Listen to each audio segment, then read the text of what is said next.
اعوذ باللہ من الشیطان الرجیم بسم اللہ الرحمن الرحیم. عزیزان من، آج اگست 1969 کی 3 تاریخ ہے اور درس قرآن کریم کے سلسلہ نو کا آغاز آج سورہ بقرہ کی آیت 260 سے ہوتا ہے. 2/260.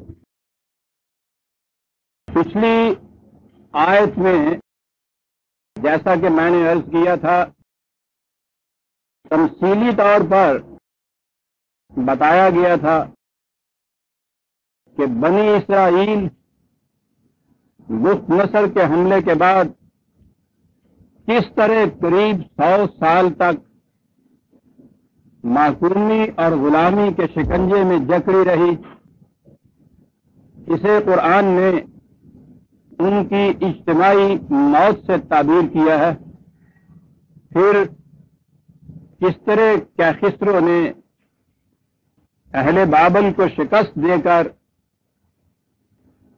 یہودیوں کو ان کی غلامی کے شکنجے سے چھڑایا، پھر سے انہیں بیت المقدس میں آباد کیا، ان کے معبد کو از سر نو تعمیر کیا، اور اس طرح سے اس قومی موت کے بعد بنی اسرائیل کو حیات تازہ سے نوازا گیا.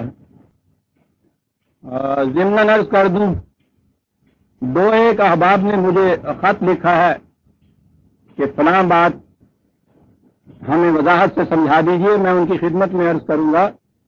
جیسا میں نے پہلے بھی کہا تھا، میں ہفتہ بار یہی ہوتا ہوں. جن صاحب کو کسی معاملے میں کچھ مزید وضاحت مطلوب ہو، وہ مجھ سے وقت لے کے تشریف لے آیا کرے اور اپنے طور پہ بات کو سمجھ لیا کریں. کسی ایک فرد کی کسی اشکال کو رفع کرنے کے لیے اور درس میں باقی احباب کا وقت ان سے لے لینا یہ مناسب نہیں ہوتا. میں نے عرض کیا تھا کہ پیچھے سے یہ سلسلہ شروع ہوا، اس سے اگلی آیت ہے حضرت ابراہیم علیہ السلام کے متعلق. وَإِذْ قَالَ إِبْرَاهِيمُ رَبِّ أَرِنِي كَيْفَ تُحْيِي الْمَوْتَى قَالَ أَوَلَمْ تُؤْمِنْ قَالَ بَلَىٰ وَلَٰكِن لِيَطْمَئِنَّ قَلْبِي قَالَ فَخُذْ أَرْبَعَةً مِّنَ الطَّيْرِ فَصُرْهُنَّ إِلَيْكَ ثُمَّ اجْعَلْ عَلَىٰ كُلِّ جَبَلٍ مِّنْهُنَّ جُزْءًا ثُمَّ ادْعُهُنَّ يَأْتِينَكَ سَعْيًا وَاعْلَمْ ان اللہ عزیز حکیم. جیسا کہ میں نے پچھلی دفعہ آخر میں چند لفظوں میں یہ بیان کیا تھا، اس آیت کے ترجمے اور اس کی تفسیر میں جو کچھ کہا جاتا ہے وہ بہت سے مغالطے پیدا کرتی ہے. اس میں کہا یہ جاتا ہے کہ جب ابراہیم علیہ السلام نے اپنے رب سے کہا کہ مجھے بتا کہ تو کیسے مردوں کو زندہ کرتا ہے، خدا نے کہا، یہ عام ترجمہ اور جو عام طور پہ اس کی تفسیر بیان کی جاتی ہے میں وہ عرض کر رہا ہوں. پہلے خدا نے کہا کہ کیا تو اس پر ایمان نہیں لاتا؟ اس نے کہا کہ نہیں، ایمان تو لاتا ہوں، لیکن میں اطمینان قلب کے لیے یہ پوچھنا چاہتا تھا. اب اس کے بعد کہا یہ گیا ہے اور یہ بیان کیا جاتا ہے کہ ان سے کہا گیا کہ تم 4 پرندوں کو لو اور ان کو سدھاؤ، ہلاؤ اپنی طرف، اور پھر ان کو ذبح کرو، ان کا قیمہ کرو، ان کے قیمے کو مکس اپ کرو، پھر ان میں سے تھوڑا تھوڑا 4 پہاڑوں کی چوٹیوں کے اوپر رکھو، پھر تم انہیں بلاؤ اور تم دیکھو گے کہ وہ کس طرح سے تیزی سے تمہاری طرف آ جاتے ہیں. یہ تھا جو جواب دیا گیا اللہ تعالیٰ کی طرف. چیز بڑی غور طلب ہے. اللہ تعالیٰ جو ایک ان اینیمیٹ شے کو جس میں زندگی ہوتی نہیں ہے وہاں سے زندگی کی نمود کر سکتا ہے، زندگی کو ارتقا بخش سکتا ہے، تو اس کے قدرت سے کچھ بھی بعید نہیں ہے کہ کسی ذبح شدہ جانور پرندے کو بھی وہ زندہ کر دے. سوال تو اس میں نہیں ہے. سوال تو یہ ہے کہ یہاں جو بات ہو رہی ہے اس کا اگر یہ مفہوم لیا جائے تو اس میں کسی طرح سے کوئی تک بھی ٹھیک بیٹھتی ہے اس کی. پہلی چیز تو یہ ہے کہ انہوں نے پوچھا یہ کہ تم